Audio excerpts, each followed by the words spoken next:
To Wisconsin.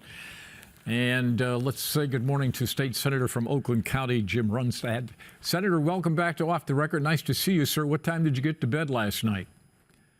Well, we got out of there very late. Donald Trump went with, I guess, a record-long speech.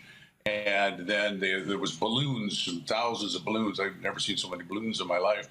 And then there was this sea of balloons you had to get through to get to the exits. And then there's people, that you're worried about whether they can get past the balloon or slip on the balloons. They were popping the balloons. And so it took a long time to get out. Then Madison is an hour and 25 minutes from Milwaukee. So it was a late night getting home, but wanted to get up for the show here. So I'm up and ready for it. Thank you, Senator. Appreciate that. So you listened to the speech last night. Was there any point in the middle of that speech that you said to yourself, this guy is just over-promising way too much in a quick effort to get everything done? Did you think that at all? Well, I would say I would have normally thought that, because my experience since I started paying attention to politics, which has been maybe since I was 15, was I would watch these presidential candidates run and just blow smoke relentlessly.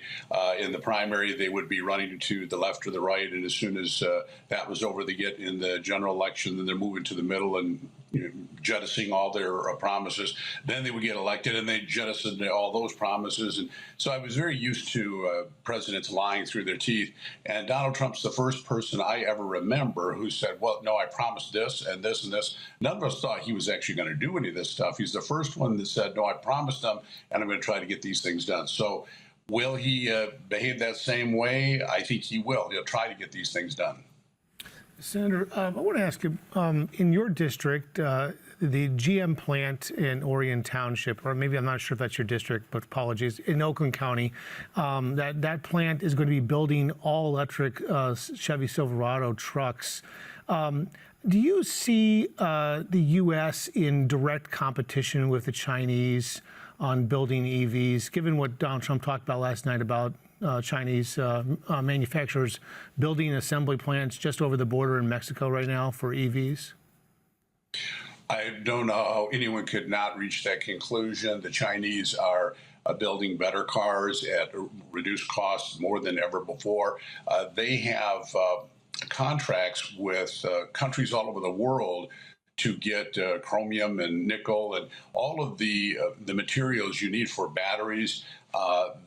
We have to buy all the stuff from them. So I think they will be highly, highly competitive. And everything I've heard is, yeah, they do want to start building in Mexico and start importing cars here exporting cars to the U.S. So I fully expect all that's going to happen. And I think that's part of the reason why Donald Trump said that the head of the UAW needs to go, is that with the EVs, it's a fraction of the number of auto workers. So if we're taking in Chinese cars over the Mexican border and then we're transitioning to EVs, it is going to eviscerate the number of employees that are going to be employed in the auto industry here in Michigan. But what does Shawn Fain, the UAW president, have to do with the way the Chinese are bringing in cheaper cars because their workers aren't paid nearly as much as what a UAW worker makes? As I just said, that the plan of the Chinese is to import very cheap Chinese cars.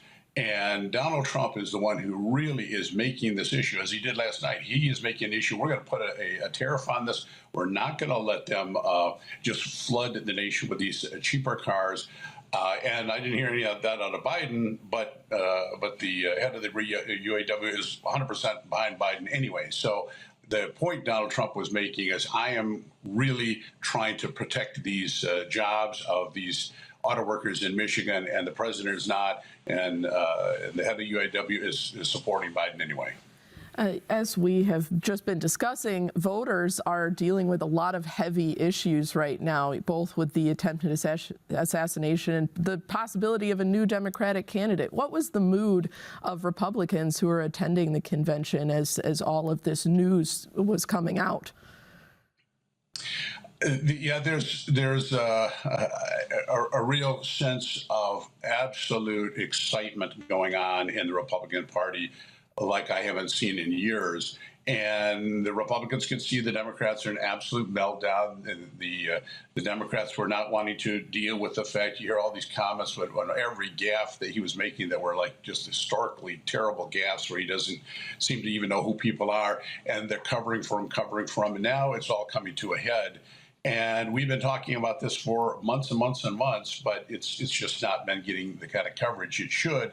Now, after the debate, they're seeing the problem. They're going to have to have some real tough choices on our side of the aisle. I've never seen more unity, more excitement than ever. I couldn't believe that Nikki Haley came in, such a strong critic of Donald Trump, many of the other past competitors of Donald Trump coming together within our caucus. There's Nikki Haley supporters, there's DeSantis supporters. Every single person was absolutely 100% united, and you don't see that often anymore in the Republican Party. This is a unique moment. Senator, GOP leaders and Trump campaign officials have called for cooling of rhetoric, mainly towards Donald Trump, but you still see a lot of Republican surrogates on the attack towards Democrats, saying that they'll quite literally destroy democracy if they win. How can you expect that of your opponents when some people in the GOP choose not to do the same? You're going to have some people who are disordered or knuckleheads, and every faction, it doesn't matter what political party you're talking about, that's always going to happen. And so these outliers picking and choosing one thing that one person said, who's some low-level activist, is not the same as what the president is saying, or very high people in positions of power. And I think that if people like Donald Trump said that if Biden got reelected, our democracy's gone, people are going to be thrown in concentration camps, he's a fascist, he's Hitler, I would say that's outrageous. But I don't hear that from the Democrats, because that's precisely what they're saying about Donald Trump. I believe that's unacceptable, to make these ridiculous, monstrous lies that a guy who was the president for 4 years is suddenly going to order, okay, if he could ever even get people to start throwing people in concentration camps by the millions and become Hitler and fascist. None of this, people watched this last night, know that's all BS.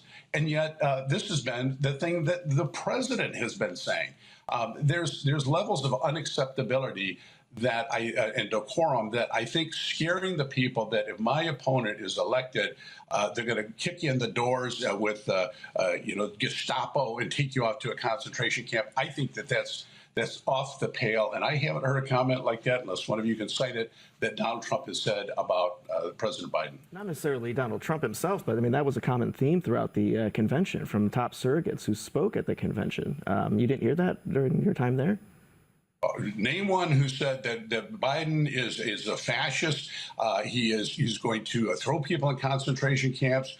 No, I didn't hear one person up there speak. If you could cite one, I was there. I didn't hear one person say something like that. Senator, the Republican Party just adopted a platform that calls for a mass deportation of illegal immigrants. And Donald Trump has talked about this in broad terms and not ruled out the idea of having some kind of detention system, essentially camps of some sort to pull together as many as 11 million people who are in the country, entered the country illegally. What would this look like in your mind to try to deport this many people? Wouldn't it have to involve some type of detention center type system?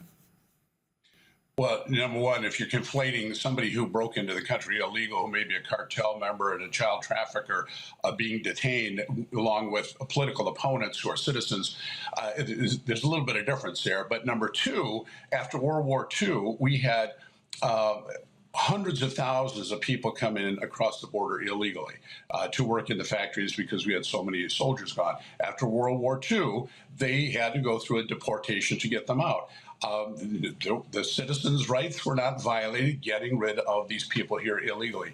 And yes, we have now maybe 10 million people. It's a catastrophe. They're getting benefits on the backs of the taxpayer. As Donald Trump talked about yesterday, people can't rent homes, but we have 10 to 15 million new people looking for homes. So people who are young can't start a family because we've got to house millions and millions of people that shouldn't even be in this country. So I think the vast majority of people, if you look at the polls, they agree we shouldn't be supporting all of these people from 180 countries unvetted pouring into the country. We need to deport them. Senator, something more mundane. On the state budget, as you watched the Democrats and this governor pass this budget, what were you thinking? I was thinking it was absolutely outrageous. $83 billion that have all of our taxpayers, not federal dollars, in the dead of night. And I've seen Republicans and Democrats do that. I've been disgusted with it all the way through. Over $400 million in pet projects. We're already starting to unearth this. It's a complete corrupt system. I have been working with Republicans and Democrats for the last month trying to change the rules coming up when they get elected. Things like 72 hours to read the bill. How is it we get hours before reading an $82 billion bill of the most complex 2,000 pages you can imagine?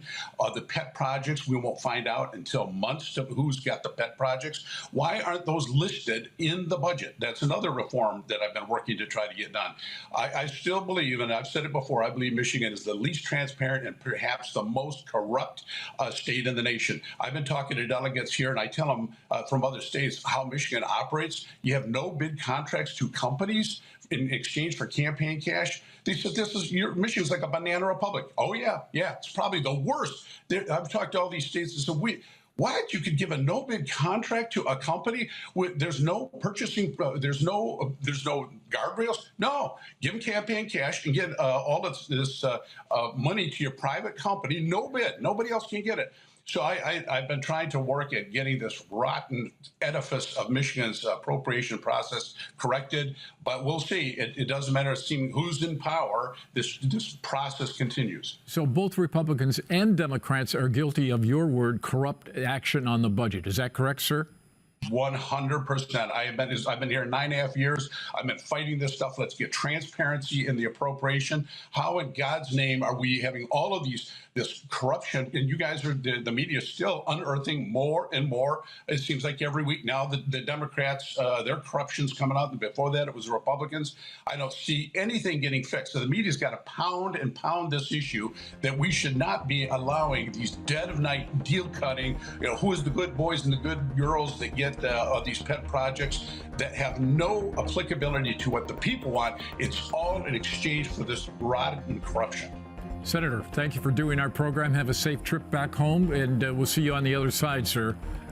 Thank you. Thanks to our panel. Good show. See you next week for more Off the Record on who knows what's going to happen next.